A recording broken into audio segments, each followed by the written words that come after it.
잠깐 기도하겠습니다. 사랑이 많으신 하나님 아버지, 우리 교회 학교가 은혜 가운데 여름 성경학교와 수련회를 마치게 하시니 감사합니다. 우리 다음 세대가 믿음의 세대로 세워질 수 있는 복을 허락하여 주옵소서.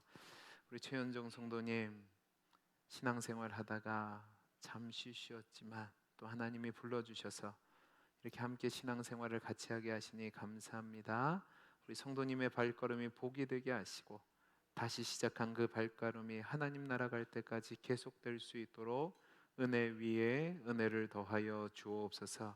이 시간 우리 귀한 찬양대가 하나님 앞에 찬양을 올려드렸사오니 그 찬양의 고백이 우리 모두의 신앙의 고백이 되게 해 주옵소서.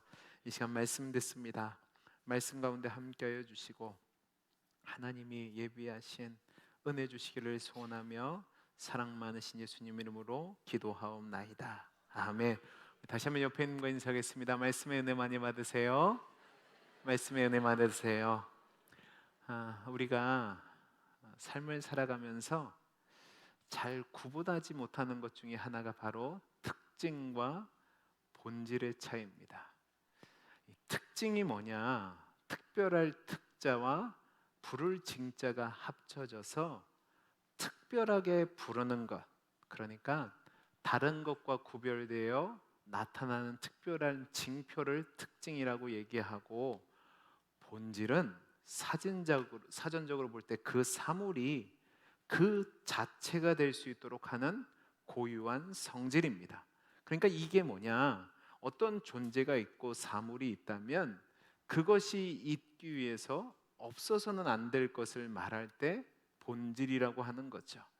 예를 들어 보겠습니다. 제가 어제도 사모랑 산책을 하는데 어떤 아주머니가 개 한 마리를 끌고 운동을 하는 겁니다. 요새는 이게 뭐 나쁜 것도 아니고 그냥 일상적이죠. 그분이 근데 가는데 자꾸 뭐라고 얘기하냐면 엄마 따라와, 엄마 따라와 그러는 거예요. 자, 그분의 본질은 개입니까? 사람입니까? 여러분 이게 그냥 여러분들이 웃는 이유는 당연히 그분의 본질은 사람이죠. 개와 사람은 겉으로 드러나는 형체란지 특징이 다를 뿐만 아니라 본질이 달라요. 그 본질이 뭐냐? 우리가 성경적으로 얘기하면 인간은 하나님의 형상대로 지음받았다는 그 본질이 있습니다.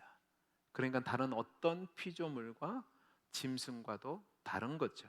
그러면 이제 여기서 질문이 들어가는 겁니다. 여러분은 우리를 성도라고 얘기하고 하나님 자녀라고 얘기한단 말입니다. 그러면 예수 그리스도 안에서 하나님을 아버지로 모시고 가는 우리의 본질은 뭐고 특징은 뭐라고 생각하십니까? 우리가 이것을 자꾸 혼동하다 보니까 신앙생활에 문제가 생기는 거거든요. 베드로 사도는 우리의 본질을 베드로전서 2장 9절과 10절에서 이렇게 정의를 내려놨습니다. 우리 같이 한번 읽어보죠. 같이 읽어보겠습니다. 시작. 그러나 너희는 택하신 족속이요 왕같은 제사장들이요 거룩한 나라요 그의 소유된 백성이니 이는 너희를 어두운 데서 불러내어 그의 기이한 빛에 들어가게 하시니에 아름다운 덕을 선포하게 하려 하심이라. 너희가 전에는 백성이 아니더니 이제는 하나님의 백성이요 전에는 긍휼을 얻지 못하였더니 이제는 긍휼을 얻은 자니라. 아멘. 여러분, 이 말씀이 우리의 정체성의 본질입니다.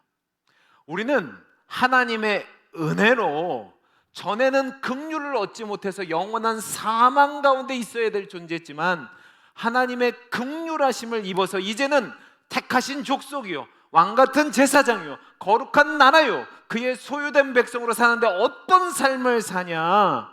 긍휼을 얻은 자답게 그 긍휼하심을 나타내는 삶을 사는 것이다 라는 것이 우리의 본질이라는 겁니다. 하나님이 우리를 책임지시고 우리의 아버지 되심을, 그 아름다운 덕을 증거하며 살아가는 것이, 그리고 그 삶 속에서 세상 사람들이 갖지 못하는 진정한 쉼과 평안과 만족을 누리는 것이 우리의 본질이라는 거죠. 저와 여러분이 죄 가운데 살아가지만 죽지 않는 살아있는 영혼으로 살아간다는 게 우리의 본질인데, 이게 어떤 것으로 나타나냐면 저와 여러분이 살아가는 이 시대와 이 상황은 지옥 같은 현장입니다. 그런데 우리는 그 지옥 같은 현장에서 지옥 같은 삶을 사는 사람들과 다른 삶을 산다고요. 그러면 지옥 같은 현장을 사는 삶이 어떤 삶이냐? 사도 바울은 갈라디아서 5장 16절에서 26절까지 말씀 가운데 성령을 따르는 삶과 육체를 따르는 삶에 대해서 구분지어 놨습니다. 자, 그러면 육체의 욕심을 따라가는, 육체의 소욕을 따라가는 그 삶이 어떤 삶이냐? 19절부터 21절까지 한번 같이 읽어보겠습니다. 19절부터 21절입니다. 우리 같이 읽어보죠. 시작. 육체의 일은 분명하니 곧 음행과 더러운 것과 호색과 우상숭배와 주술과 원수 맺는 것과 분쟁과 시기와 분냄과 당짓는 것과 분열함과 이단과 투기와 술취함과 방탕함과 또 그와 같은 것들이라. 아멘. 여러분, 이게 보세요. 이게 바로 이 세상의 지옥 같은 삶을 사는 사람들의 모습입니다. 이 세상은 나밖에는 믿을 사람이 없고 내가 주인이고 모든 나 외의 사람들은 적으로 여기며 살아갑니다. 내가 이기고 내가 성공하고 내가 자리를 잡기 위해서는 다른 사람들을 짓밟고 쓰러뜨려야만 된다는 말입니다. 그러니까 여기 나온 것처럼 원수 맺는 것과 분쟁과 시기와 분냄과 당짓는 것과 분열의 삶을 사는 거죠. 시기하고 질투하는 삶을 사는 거예요. 그리고 내가 주인 되고 내 마음대로 살다 보니까 음행과 더러운 것과 호색과 우상숭배와 주술과 술취함과 방탕함이 나타나는 겁니다. 문제는 이렇게 삶을 살아가도 그 안에는 승리도 없고 만족도 없다는 사실입니다. 왜 승리도 없고 만족도 없냐? 그런 삶을 살려면 누군가는 상하게 하고 다치게 하고 짓누르게 하고 심지어는 해쳐야지만 그것을 살 수 있기 때문에 잠시 잠깐은 기뻐할 수 있지만 우리 영혼에 참 만족을 주지 못하죠. 이 세상의 것을 취한다고 얻어지는 것이 아니란 말입니다. 그러니까 답이 없는 지옥과 같은 삶을 살아가는 겁니다. 그런 우리였는데 예수님이 찾아오셔서 만나주시고 그 예수를 믿는 믿음 안에서 진정한 해답과 평안과 안식을 주신 겁니다. 그것만 있다면 그 은혜를 입은 자로서 이 세상의 버림을 받고 소외되고 없는 자로 잊혀진 자로 살아도 되는 거죠. 왜? 예수를 믿는 믿음 안에서 하나님이 허락하신 그 무한하신 긍휼하심의 복을 내가 받았으니까 이 지옥 같은 현장 속에서 그 긍휼함을 얻지 못하는 자들에게 그 아름다운 덕을 증거하는 자로 살아가기 때문에 그렇습니다. 자, 그러면 그 긍휼하심을 입은 자로서 아름다운 덕을 선포하는 자의 삶이 어떠냐? 갈라디아서 5장 22절에서 24절까지 말씀인 겁니다. 우리 같이 한번 읽어보죠. 시작. 오직 성령의 열매는 사랑과 희락과 화평과 오래 참음과 자비와 양성과 충성과 온유와 절제니 이와 같은 것을 금지할 법이 없느니라. 그리스도 예수의 사람은 육체와 함께 그 정욕과 탐심을 십자가에 못 박았네. 여러분, 육체의 정욕과 탐식을 십자가에 못 박였기 때문에 이 세상의 헛된 영광을 구하지도 않고 서로 격동하고 투기하고 짓밟은 전쟁의 삶, 미움의 삶을 내려놓고 이제는 하나님의 긍휼하심을 입은 자만이 나타낼 수 있는 그 본질, 사랑과 희락과 화평과 오래 참음과 자비와 양성과 충성과 온유와 절제의 삶을 살아내는 겁니다. 그리고 그렇게 살아낼 때 우리는 비로소 진정한 만족과 평안과 기쁨을 누리게 되죠. 근데 문제는 실제 우리의 삶이 그러지를 못하는 겁니다. 왜? 우리의 이 본질을 놓치고 살아가서 그렇습니다. 이 세상을 살다 보니까 이 세상을 살아갈 때 필요한 현실적인 그 문제들, 먹고 살아야 되고, 자녀들을 좋은 대학에 보내야 되고, 좋은 집을 사고, 좋은 차를 사고, 누리며 살고 싶은 마음이 있다는 말입니다. 그것에 밀려서 우리의 그 영광스럽고 자랑스러운 본질은 잊어버리고 이 세상 사람들과 마찬가지로 악의 다툼을 벌이면서 진흙탕 속에서 살아가는 겁니다. 문제는 이렇게 살다 보니까 우리에게 어떤 모습이 나타나냐면 본질이 아닌 기독교인이라는 특징만 내세우며 살아가는 겁니다. 바리새인들과 서기관들처럼 말입니다. 본질은 놓치고 겉으로 드러나는 것에 대한 열심과 노력들로 이 신앙의 본질을 대체하는 거죠. 그것들의 대표적인 게 뭐냐 하면, 여러분 제가 미리 말씀드립니다. 제가 지금 말씀드리는 것은 중요하지 않는 것이 아닙니다. 그러니까 중요한 것들입니다. 우리가 꼭 해야 되는 것들입니다. 그러나 그것이 본질은 아닌데, 그게 뭐냐? 주일 성수, 새벽 기도회, 헌금, 금식, 술, 담배 안 하는 겁니다. 이런 것들이 바로 저와 여러분이 믿지 않는 자들과 구별되는 특징이란 말입니다. 근데 문제는 이게 제가 얘기했던 것처럼 본질이 아니라 특징이에요. 본질은 뭐냐? 성령의 열매예요. 그 성령의 열매는 우리가 성품적으로, 인격적으로 예수 닮은 자의 모습으로 나타나는 것인데, 이것은 본질인데 이 특징으로 대체되는 겁니다. 예를 들어 보겠습니다. 여러분, 술, 담배 하는 것은 죄입니까? 죄가 아닙니까? 제가 이야기하면 마음속으로 어떤 분들은 기뻐서 눈이 반짝반짝거립니다. 또 어떤 분들은 목사가 왜 저런 얘기하지? 하면서 시험에 드는 분들도 있습니다. 근데 여러분, 분명히 말씀드리지만 술, 담배는 성경이 금한 죄가 아닙니다. 다만 한국 교회가 정한 규칙입니다.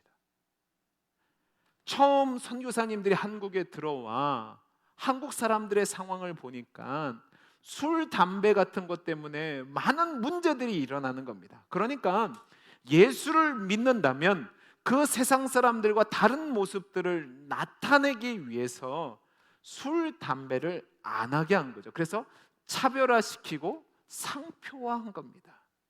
그래서 이게 어떤 양상으로 나타나냐면, 중국에서는 예전에 아편을 안 하는 것으로, 그리고 제가 선교사님들을 통해서 들었는데 브라질 같은 데서는 커피를 안 마시는 것으로 예수 믿는 것에 징표를 나타냈다고 합니다.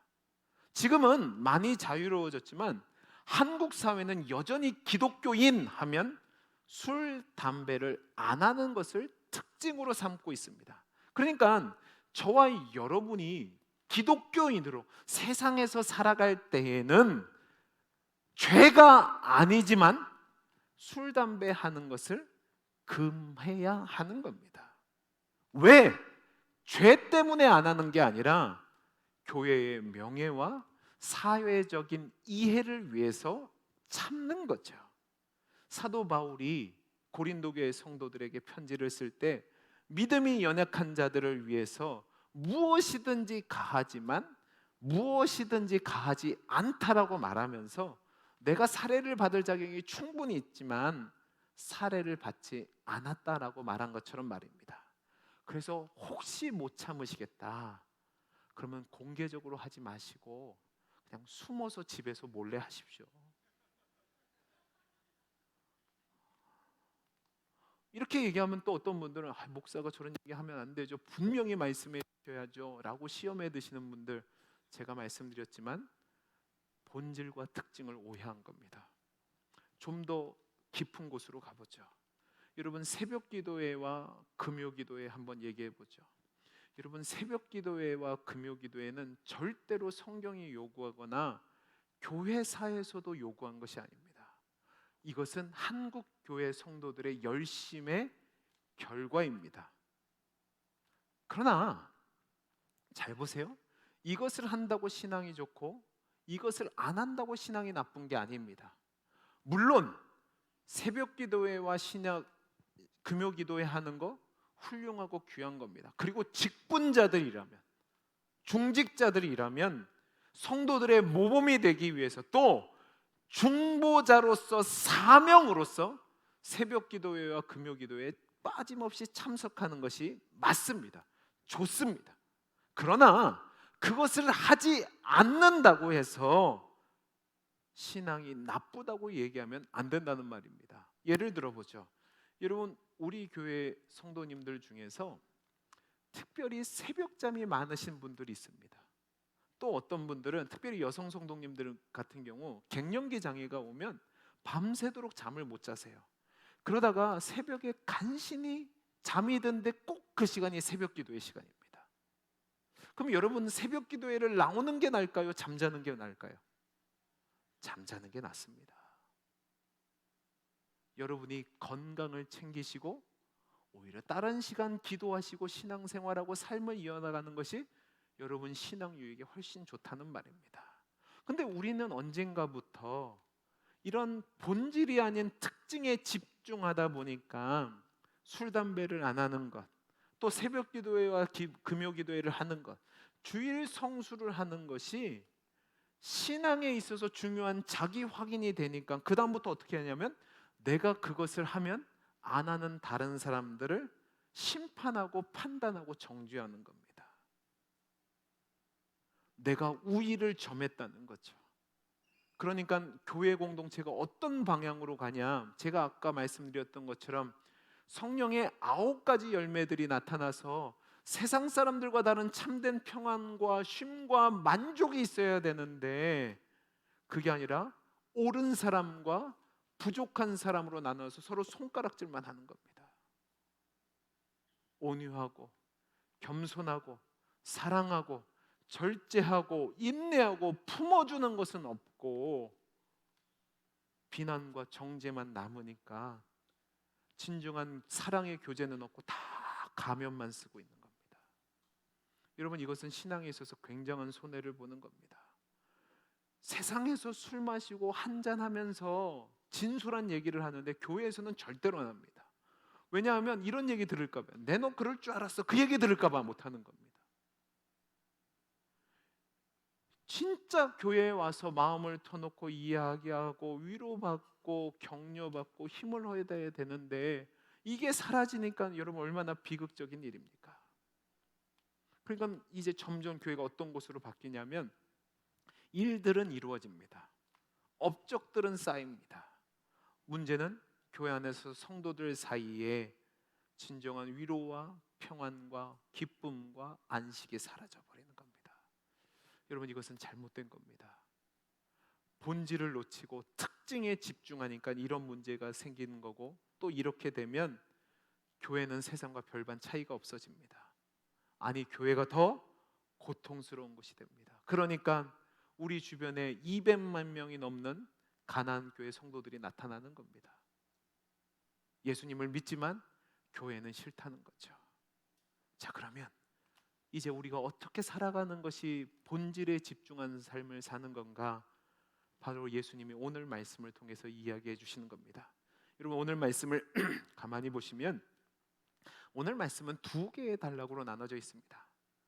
25절에서 29절 말씀이 첫 번째 단락인데, 이 단락은 뭐냐? 한 율법 교사가 예수님을 시험하기 위해서 나와서 예수님께, 예수님, 무엇을 해야 영생을 얻을 수 있습니까? 라는 질문을 하고 그 질문에 대한 답을 주시는 것이 첫 번째 단락입니다. 여러분, 이 율법 교사가 어떻게 해야 영생을 얻을 수 있습니까? 하고 질문하는 것을 왜 예수님을 시험하는 것이라고 했을까? 그것은 전체 문맥상에서 봐야 됩니다. 이 사건이 언제 일어났냐 하면, 이 사건은 앞선 단락에 이어서 내용이 진행되는 것인데, 앞선 단락은 어떤 일이 있었냐면, 초막절이란 유대인들에 있어서 가장 큰 명절 중에 하나가 끝날 무렵에 예수님은 예루살렘 성전 안에서 사람들을 가르치고 있었습니다.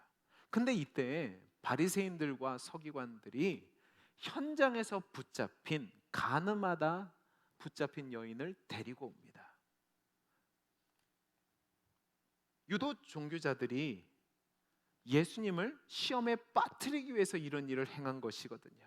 근데 예수님이 이 시험을 위험 있는 말씀, 너희 중에 죄 없는 자가 돌로 먼저 치라고 했을 때 사람들이 그 울림 때문에 돌을 내놓고 다 물러갑니다. 그러니까 이 바리새인들과 서기관들의 시험이 실패한 거죠. 그 실패 뒤에 이들이 호시탐탐 기회를 노리다가 이제 율법 교사를 보내서 이 질문을 통해서 시험을 한 겁니다. 율법 교사는 우리가 아는 다른 말로 표현하면 서기관들입니다. 율법에 능한 자들이었죠. 이들은 예수님이 하시는 모든 가르침을 귀담아 듣고 다 알고 있었을 겁니다. 그리고 나서 예수님을 곤경에 빠뜨리기 위해서 예수님, 내가 무엇을 해야 영생을 얻을 수 있습니까? 라는 질문을 한 겁니다. 이 질문을 통해서 율법 교사는 예수님의 가르침의 내용이나 신앙이 얼마만큼 이단적이고 율법에 반하는 것인지를 드러내려 했던 겁니다. 예수님은 이 사람의 마음을 이미 간파하시고 도리어 이 사람의 역으로 묻죠. 율법에는 뭐라고 쓰여 있느냐? 그래서 율법 교사가 뭐라고 얘기합니까? 내 마음을 다하며 목숨을 다하며 힘을 다하며 뜻을 다하여 주 너희 하나님을 사랑하고 또 내 이웃을 내 자신같이 사랑하라 하였나이다 라고 대답합니다. 뚫어지게 잘 알고 있는 겁니다. 예수님이 이 사람의 얘기를 듣고 뭐라고 얘기하시죠? 네 대답이 옳다, 그렇게 행하라라고 말씀하십니다. 여러분, 이 정도 되면 이 사람은 자신을 돌아보거나 물러가는 것이 맞습니다. 그런데 이 사람이 예수님의 이 말씀을 듣고 자기 자신의 위치를 정당화하려고 합니다. 진정으로 지혜로운 자였다면 율법의 요구에 내가 능력이 없다라는 것을 이해하고 알고 있어야 됩니다. 그러면 자신의 부족함을 알고 하나님의 은혜를 구해야 되는데 그는 분명히 자기가 수고하고 노력해도 그 수준에 도달하지 못한다는 것을 깨달아야 되는데 그게 아니라 자신의 정당성을 드러내기 위해서 이런 질문을 하는 겁니다. 그러면 어떤 사람이 내 이웃입니까? 그러니까 이웃을 사랑하라는 그 예수님의 한계를 피하고 나를 정당화하기 위해서 이 질문을 한 거죠. 이 질문에 대해서 우리 예수님이 대답하신 내용이 두 번째 단락으로 30절에서 37절까지 나오는데 유명한 사마리아 사람의 비유입니다. 여러분, 이 사마리아 사람 비유를 보면 4명의 사람이 등장합니다. 한 사람은 예루살렘에서 여리고로 내려가다가 강도를 만납니다. 모든 것을 빼앗기고 맞아서 거의 죽은 상태가 된 채 버림을 받았습니다. 그냥 놔두면 하루 이틀 상관에 죽을 상황입니다.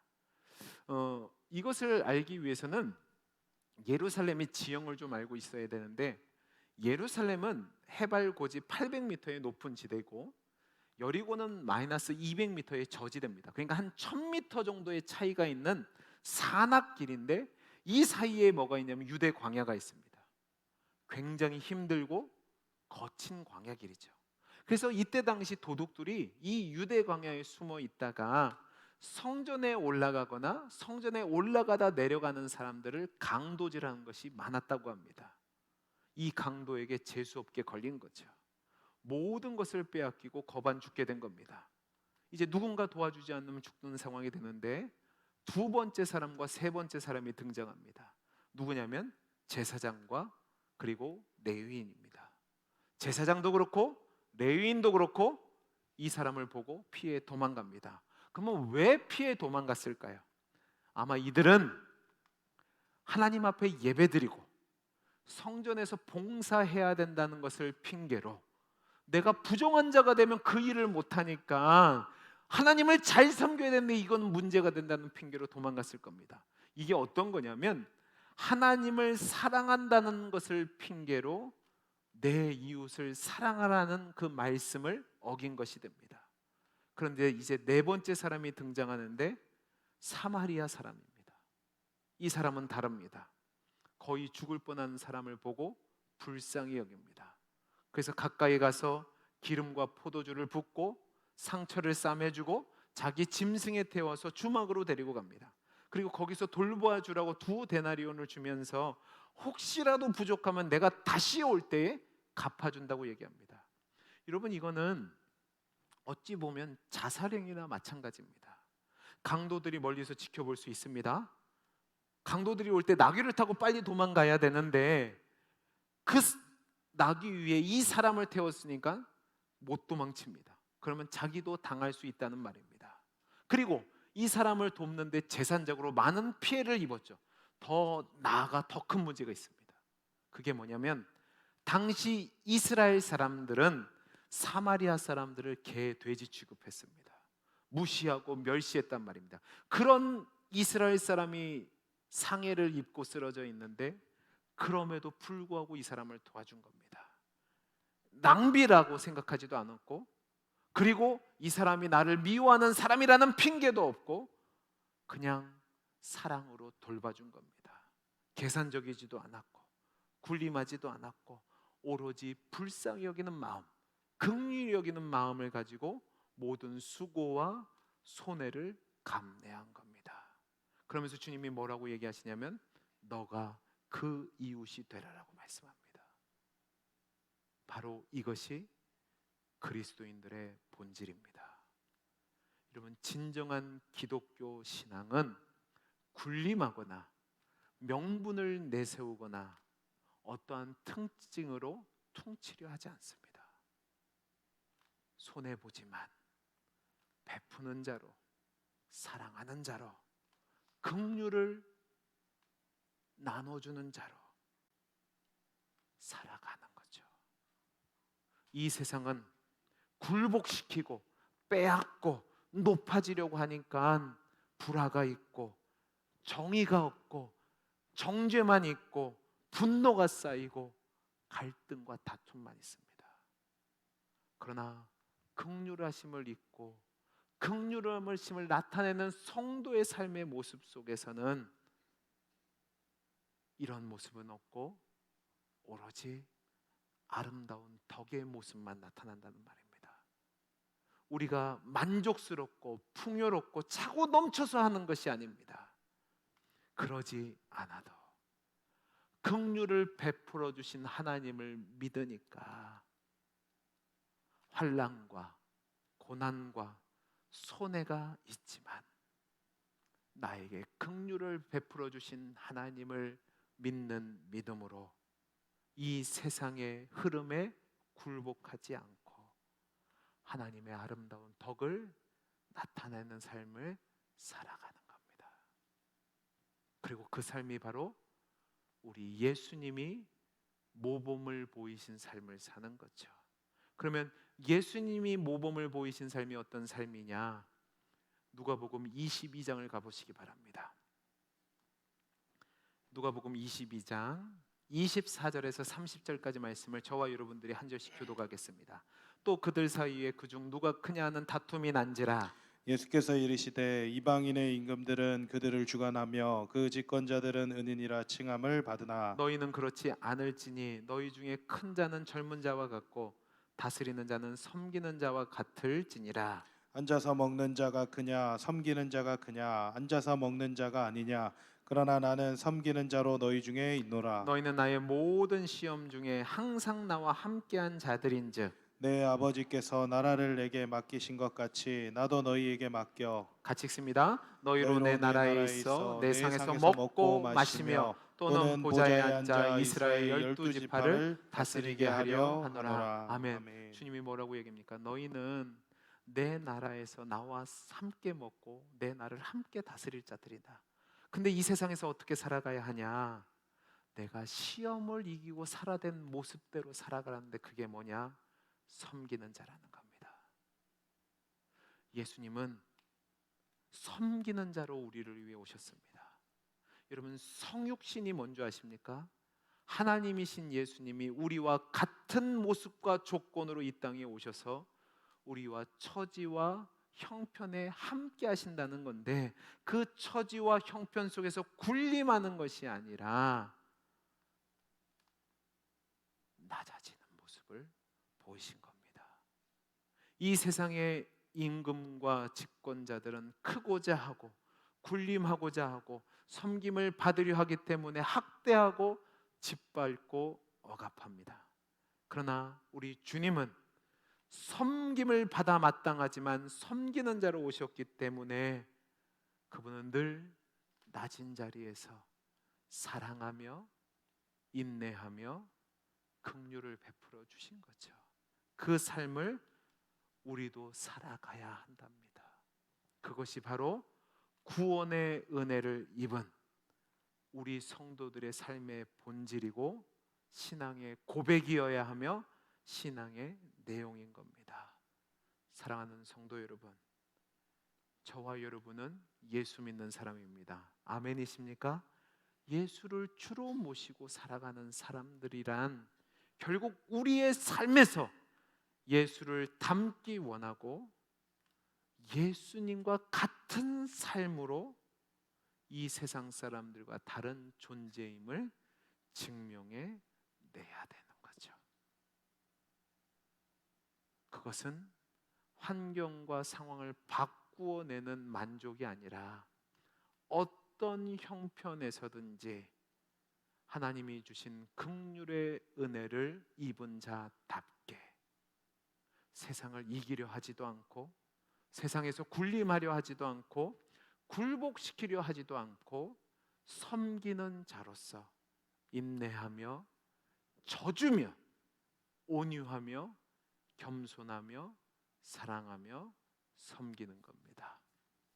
아무도 아멘을 안 해요. 왠 줄 알아요? 싫거든요. 근데 여러분, 우리에게만 생명이 있습니다. 우리에게만 빛이 있습니다. 우리에게만 진리가 있습니다.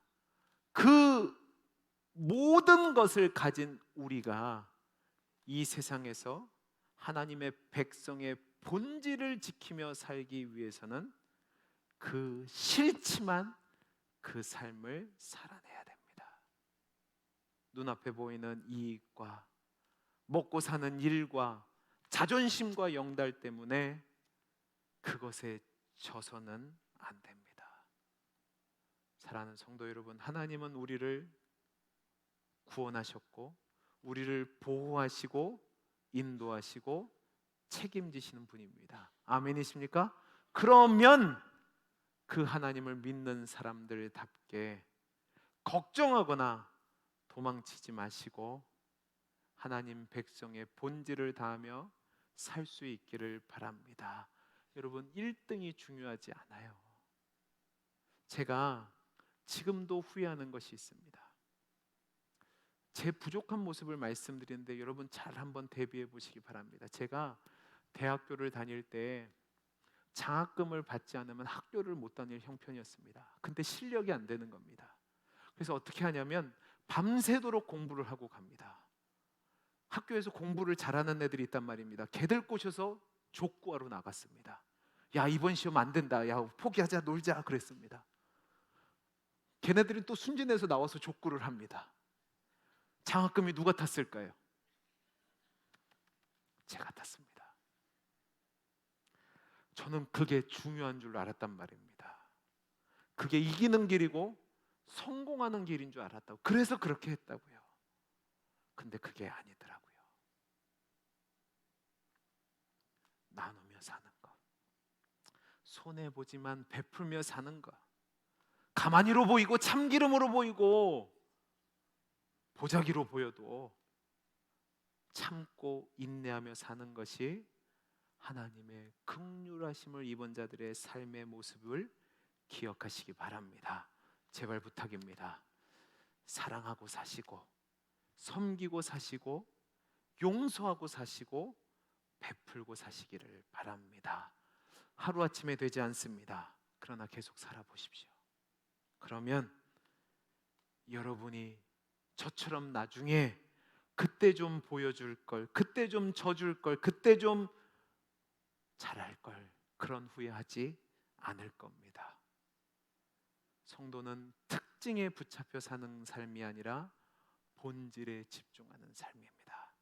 부디 바라기는 우리 모든 성도님들이 긍휼하심을 입은 자로서 그 아름다운 덕을 나타내는 본질에 충실한 삶을 사는 하나님의 귀한 백성들의 삶이 될 수 있기를 간절히 소원합니다. 기도하겠습니다. 사랑이 많으신 하나님 아버지, 우리는 하나님의 은혜를 통해 사는 사람들입니다. 그 하나님을 믿는 믿음 가지고 세상 사람들과는 구별된 본질로서 이기려 다웅하고 아귀다툼하는 삶이 아니라 섬기며 나누며 용서하며 베풀며 사랑하는 삶을 살게 해 주옵소서. 그렇게 살아가는 가운데 하나님이 주시는 진정한 감사와 기쁨과 자랑이 넘치는 삶이 되기를 소망하며 사랑 많으신 예수님 이름으로 기도하옵나이다.